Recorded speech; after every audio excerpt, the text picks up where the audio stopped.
quiero compartir con ustedes con esta presentación ciertos principios para la creación que utilizo sobre todo creación de videodanza.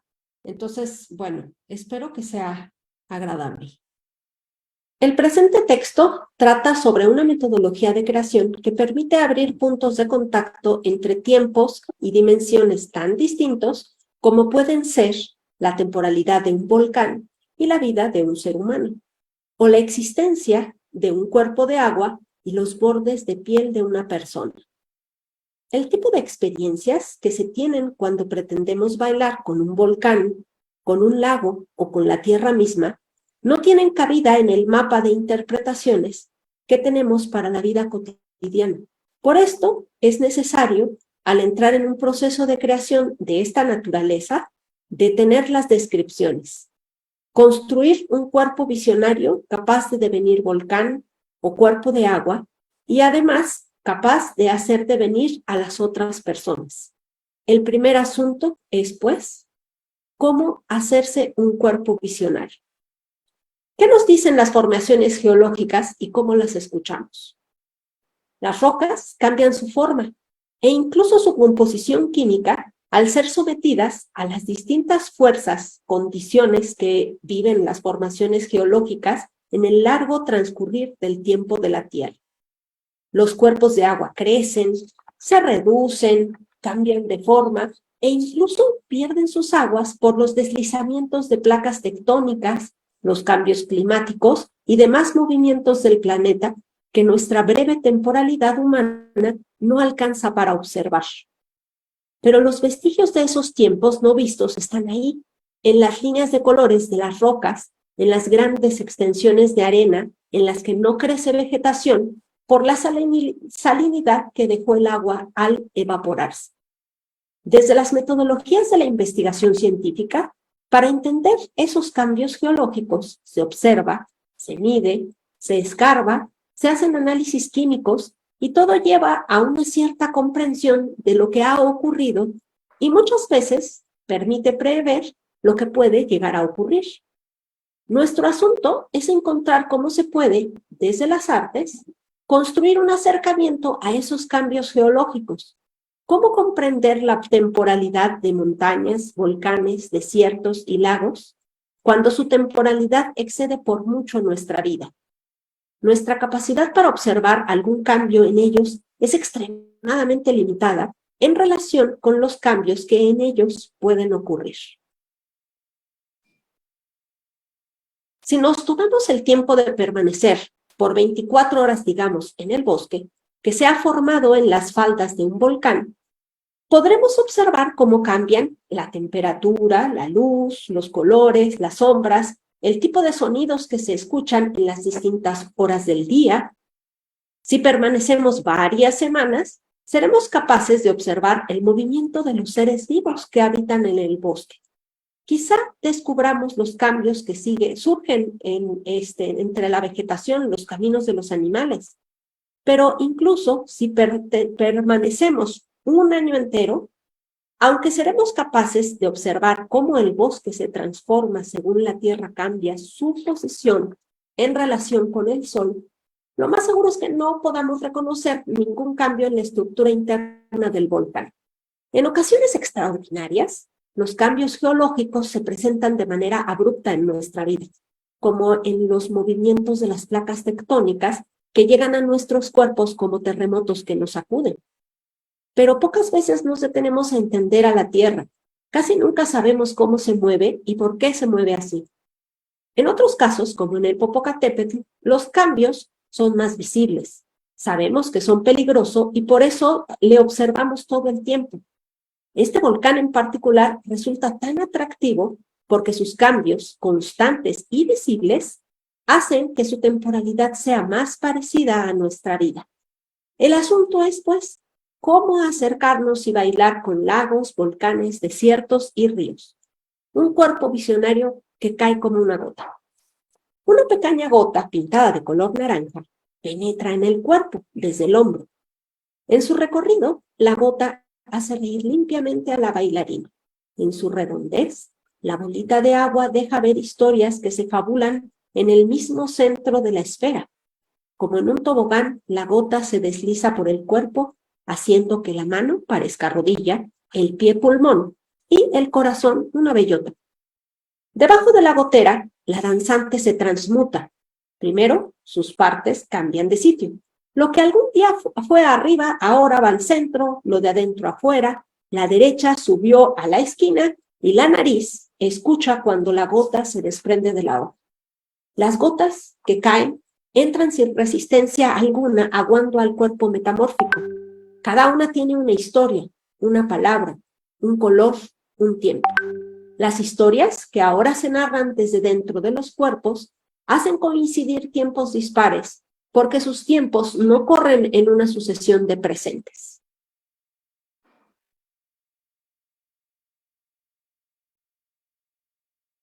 Lo irreconocible.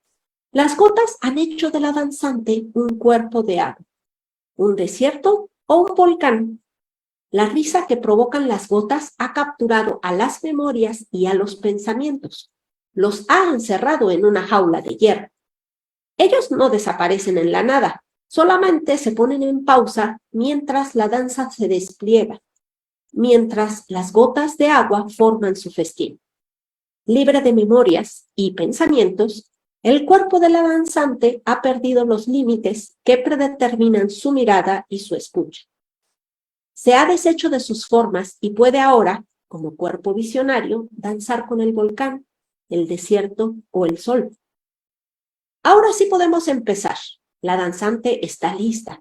Ha logrado desarmar su propia imagen y es capaz de escuchar la luz que habita en las gotas y ver los sonidos de sus historias.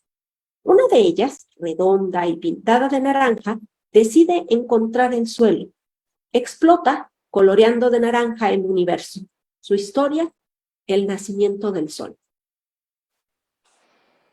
La danzante es ahora fluida y andante.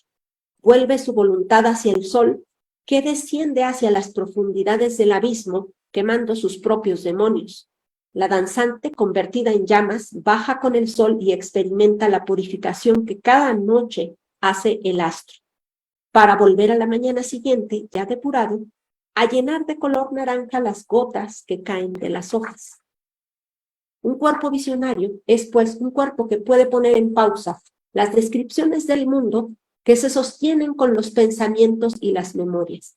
Es un cuerpo que puede devenir, en este caso con las gotas de agua de rocío que se han acumulado en un árbol del bosque que está en la ribera de un lago azul.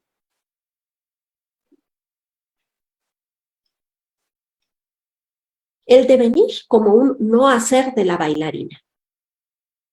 Esta es la historia del devenir de la danzante, que primero, siendo cuerpo estructurado, no podía dejar entrar las gotas dentro de sí.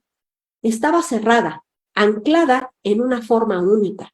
Era cuerpo dominado y habitante de un espacio cuadriculado. Las gotas se estrellaban en su cuerpo, rompiendo en mil pedazos sus historias, que caían en el silencio. Un día, cansada de sus maromas, la danzante se detuvo bajo un árbol y en un acto búdico decidió esperar ahí inmóvil. Sus pensamientos, en su eterna maratón, parecían ahora más veloces que nunca. Corrían tan rápido que la mismísima luz se quedaba atrás agotada y sacando la lengua hasta el suelo, como si fuera un perro. Los raudos pensamientos, en su galopada, acabaron por desprenderse del cuerpo de la danzante, quien, siendo ahora voluntad sin forma, reía limpiamente con su cuerpo abierto y penetrado por las gotas que caían de las hojas. Esa es la función del silencio y la inmovilidad en el proceso de hacerse un cuerpo visionario. Convertida en voluntad y carente de memoria o pensamientos, la danzante no recordaba cómo moverse, no se acordaba cómo era ella misma. Sentía su cuerpo, pero no tenía una imagen de él. Al escapar, el pensamiento dejó el cuerpo de la bailarina lleno de aperturas, por las que las gotas de agua pudieron entrar, y así comenzó a prepararse el devenir. Las gotas, primero desarmaron la estructura fija del cuerpo, le dieron nuevas posibilidades de movimiento, nuevas direcciones que no partían de la memoria original del cuerpo de la danzante, ya que ésta había sido abandonada por sus pensamientos y recuerdos. La bailarina se encontraba ahora en un estado similar al de una persona recién nacida que sin descripción del mundo simplemente es. La caída, como un recurso para romper toda estructura preexistente del cuerpo, penetra en la danzante bajo la presencia de las gotas que fueron movilizando su cuerpo, permitiéndole aprender un movimiento que no se construye desde el pensamiento, sino que emerge desde la experiencia de la caída de la gota. El cuerpo perdió sus límites porque el agua lo había convertido en voluntad pura y abierta. Sin pensamientos o memoria, y habiendo aprendido a moverse con el sonido de la luz que se descompone y con la imagen del sonido de la caída, la danzante podía ahora entender las historias que habitan las gotas que caen de las hojas. En este punto, la danzante puede devenir, pues se ha convertido en un cuerpo visionario. La historia, el nacimiento del sol, la madre que pare, las voces de los ancestros que viven en aquel brillante lago café, la comunidad de las hormigas, una ciudad que se traga a sus habitantes, o el enorme volcán que corre lentamente, una laguna que perdió sus aves. La danzante es como una infanta, ya que ha aprendido a desplazarse, pero su mundo es pura apertura y su disposición es devenir, el devenir del perceptor. La creación de la obra es más la creación de un cuerpo visionario que la composición de formas susceptibles de ser percibidas. Un cuerpo visionario no es capaz de repetir nada, pues ha perdido la memoria.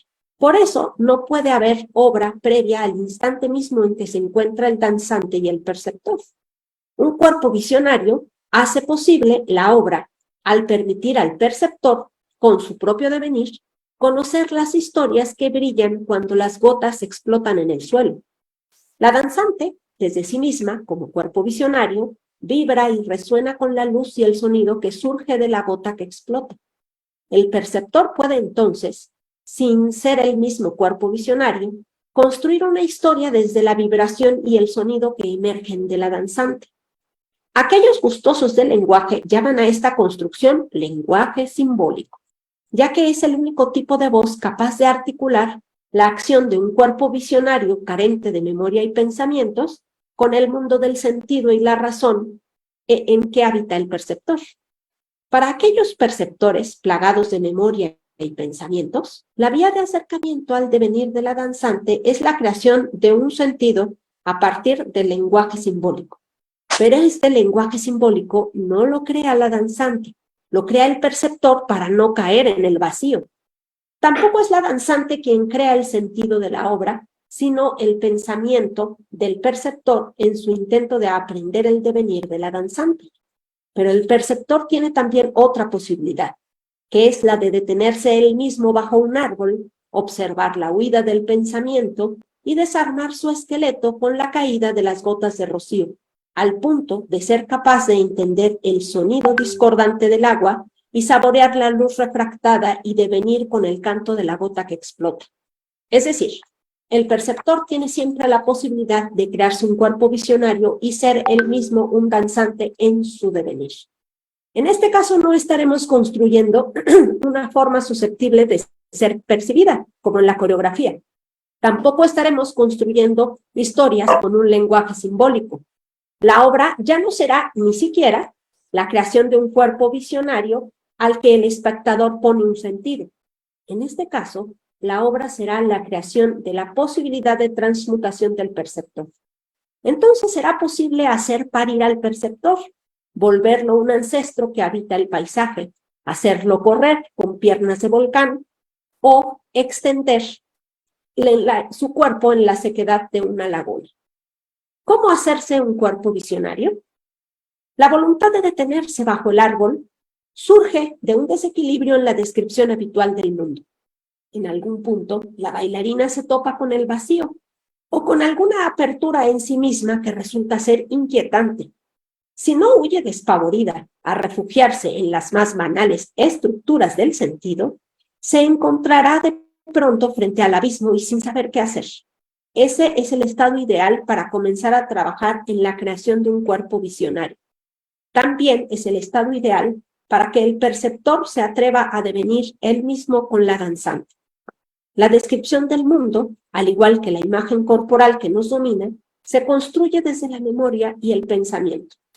Para detener el discurso infinito con que el pensamiento nos captura, realizamos una serie de acciones que cultivan el sinsentido y que funcionan como los koanes a la razón, es decir, hacemos koanes corporales, como caminar con un solo pie, correr sin que nos vea un observador cuya tarea es no quitar sus ojos de nosotras, moverse al ritmo de un pájaro muerto, entre otras. Los koanes corporales son acciones que permiten al cuerpo empezar a romper el control de que la racionalidad tiene sobre el cuerpo. El otro tipo de trabajo que realizamos tiene que ver con la capacidad de transitar por diferentes estados de conciencia y de percepción, con la posibilidad de generar nuevas descripciones del mundo en las que el devenir es la forma natural de interactuar con el mundo. Realizamos ejercicios de visualización en diversos entornos, comenzando con el cementerio, ríos, lagos, montañas, desiertos. Nos valemos del uso de máscaras y acciones que llevan al cuerpo a experiencias límite, que van generando esa capacidad de transitar por diferentes estados de conciencia y generar nuevas percepciones y descripciones del mundo. Buscamos detener el continuum del pensamiento y acceder a nuevas descripciones del mundo, lo que permite a la danzante crearse un cuerpo visionario capaz de devenir. Como bailarinas, somos hacedoras de hoyos, hendiduras y orificios que hagan permeables a danzantes y perceptores. Somos hacedoras de no haceres, gotas que buscan romper los cristales del pensamiento y de la percepción. Finalmente, la pregunta siempre quedará abierta. ¿Cómo hacerse un cuerpo visionario? Muchas gracias.